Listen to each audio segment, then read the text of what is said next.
हमने पिछली वीडियो में मिड पॉइंट थ्योरम का प्रूफ भी देखा था और पढ़ा था कि मिड पॉइंट थ्योरम है क्या।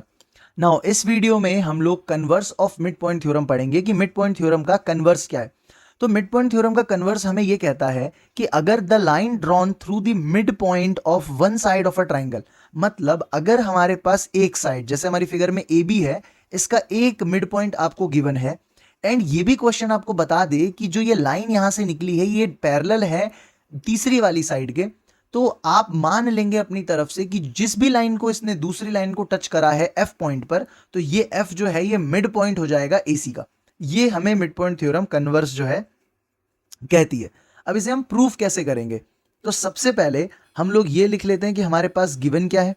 तो हमें एक बात पता है कि ई जो है हमारा वो मिड पॉइंट है, तो E is the mid point अगर है तो क्या मैं ये कह सकता हूं कि ए ई जो है वो ई बी के इक्वल होगा। ठीक है। नाउ दूसरी चीज मुझे ये पता है कि ई एफ जो है वो पैरेलल है बीसी के, तो मैं ये भी कह सकता हूं कि ई डी जो है वो भी बीसी के पैरेलल होगा।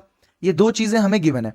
अब इस फिगर में हमने एक छोटी सी कंस्ट्रक्शन करी है जो कि एग्जैक्टली सेम है आपकी उस कंस्ट्रक्शन के जो हमने मिड पॉइंट थ्योरम में करी थी।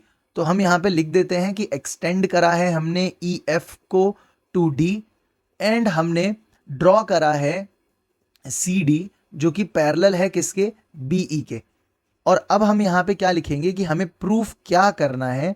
हमें इस क्वेश्चन में प्रूफ ये करना है कि एफ जो है वो मिड पॉइंट है आपकी side, mid point of side AC, कि एसी जो आपकी साइड है उसका वो मिड पॉइंट है। तो एक तरीके से मैं ये भी कह सकता हूं कि आपको एएफ प्रूफ करना है एफसी के। अब एएफ जो है वो आपका किस ट्राइंगल के अंदर आ रहा है, अगर मैं आपको दिखाऊं एक बार, एक सेकेंड। अब देखें एएफ जो है ये आपका किस ट्राइंगल में आ रहा है, एएफ ई में, एंड आपका एफसी जो है ये किस ट्राइंगल में आ रहा है, एफसी डी में। तो हम प्रूफ में इन्हीं दोनों ट्राइंगल्स को सबसे पहले उठा लेते हैं। Triangle in triangle A F E and दूसरा कौन सा ट्राइंगल उठाया हमने, ट्राइंगल एफ सी डी। अब इनमें क्या क्या चीजें आपके पास इक्वल हैं वो आप लिखते जाएंगे तो आपका क्वेश्चन जो है वो हो जाएगा सॉल्व, क्योंकि सीपीसीटी से फिर हम कह सकते हैं कि एएफ जो है वो एफसी के इक्वल है। तो सबसे पहली चीज जो आपके पास इक्वल है वो ये कि आपके पास A F E and D F C ये दोनों एंगल इक्वल होंगे। क्यों? आपके वर्टिकल अपोजिट एंगल, ये सेम हमने पीछे भी यूज करा था मिड पॉइंट थ्योरम में, पिछले थ्योरम में। तो एंगल डी एफ सी के इक्वल होगा, रीजन वर्टिकल ऑपोजिट एंगल। मैं शॉर्ट में लिख रहा हूं, आप लोग एग्जाम में पूरा लिखेंगे।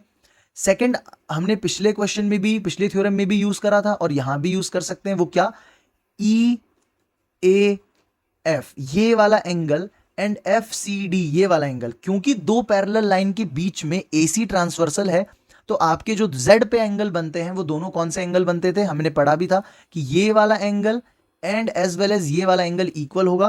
क्यों? ऑल्टरनेट इंटीरियर एंगल, तो angle E A F is equal to angle F C D, reason alternate interior angle, ये हमें पता है। नाउ दो चीजें तो हमने लिख ली, अब तीसरी चीज जो हमें चाहिए, क्योंकि वो हमारे पास क्वेश्चन में गिवन नहीं है, तो अब उस तीसरी चीज को हम निकालेंगे, प्रूफ करेंगे कि वो थर्ड चीज हमारे लिए क्या है जो हम यूज कर सकते हैं। तो देखें, सबसे पहले हमें एक बात पता है कि बीई जो है वो पैरेलल है सीडी के। अब वो हमने कंस्ट्रक्शन में लिखा था, तो यहां पे मैं रीजन डाल सकता हूं कि वो बात हमने कंस्ट्रक्शन में लिखी है।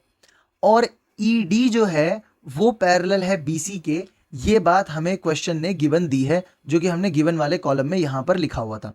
अब अगर ऐसा है तो क्या मैं इन दोनों बातों से ये कह सकता हूं कि B E D C is a parallelogram, कि बीई डी सी एक पैरेललोग्राम है। एंड अगर बीई डी सी एक पैरेललोग्राम है तो क्या बीई जो होगा वो इक्वल होगा हमारे सी डी के। तो यहां तक तो हमने लिख लिया। अब हमें एक बात पता है कि ए जो है वो इक्वल है हमारे ईबी के, ए जो है वो इक्वल है हमारे ईबी के क्योंकि मिड पॉइंट है। तो अगर ए आपका बीई के इक्वल है तो क्या इन दोनों बातों से हम ये लिख सकते हैं कि ए जो है वो सीडी के भी इक्वल होगा। तो यहीं से हमें वो तीसरी चीज जो चाहिए थी वो मिल गई। तो हम यहां फर्स्ट नाम दे देते हैं और यहां हम लिख देंगे कि ए जो है वो इक्वल है सी डी के, और यहां पे रीजन में आप क्या डाल देंगे, प्रूव्ड इन फर्स्ट। तो क्या हमारा triangle A F E congruent proof हो गया ट्राइंगल एफ सी डी के ए एस ए रीजन से, एंड जो हमारे पास ए एफ और एफ सी थे क्या ये सी पी सी टी से प्रूफ हो गए? तो क्या जो चीज हमें प्रूफ करनी थी कि एफ जो है हमारा वो मिड पॉइंट है, वो हमने प्रूफ कर दिया। तो यही आपका converse of mid point theorem का प्रूफ है। आई होप कि आपको समझ में आया होगा। ये पूरी की पूरी मैंने स्क्रीन लगा दी है। अगर कोई भी डाउट आपको होता है तो कमेंट सेक्शन में जरूर आप कोई भी डाउट अपना पूछ सकते हैं रिलेटेड टू एनी चैप्टर। मैं पूरी कोशिश करूंगा कि आपके डाउट्स को क्लियर कर दूं। तब तक के लिए आप लोग अपना ध्यान रखें और पढ़ाई करते रहें।